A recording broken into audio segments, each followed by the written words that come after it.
Everyone আপোনালোক সকলোকে মই পপি অসমীয়া বাৰী পপি চেনেলৰ অন্য এটা ব্লগলৈ স্বাগতম জনাইছোঁ। আশা কৰোঁ সকলো ভালে আছে। আজি ব্লগটো ৰাতিপুৱাৰ পৰা আৰম্ভ কৰিবলৈ লৈছোঁ। আজি এটা বিশেষ কাম কৰিবলৈ হাতত লৈছোঁ, গতিকে কি কাম কৰোঁ আপোনালোকক দেখাবলৈ চেষ্টা কৰিম। আশা কৰোঁ আপোনালোকে ভিডিঅ'টো শেষলৈকে চাব।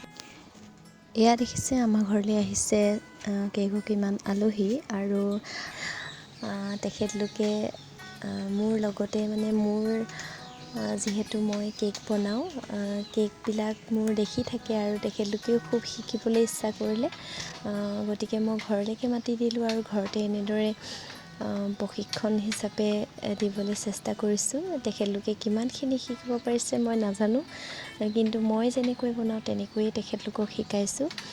আৰু কেকৰ ব্যৱসায়টো যদি আপোনালোকে কৰিম বুলি ভাবিছে, বহুতেই লাভজনক হয়। কেকৰ ব্যৱসায়টো আপোনালোকে কৰিব পাৰে আৰু এনেদৰে ঘৰতে বহি আমাৰ মহিলাসকল যদি স্বাৱলম্বী হ'ব বিচাৰে তেনেহ'লে কেকৰ ব্যৱসায়টো নিশ্চয় কৰক আপোনালোকে।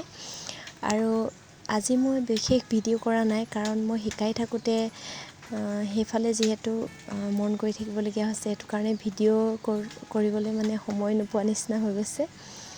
আৰু মই আজি 3টা কেক শিকালোঁ, simple vanilla cake, dark chocolate cake আৰু এটা ডল কেক শিকালোঁ।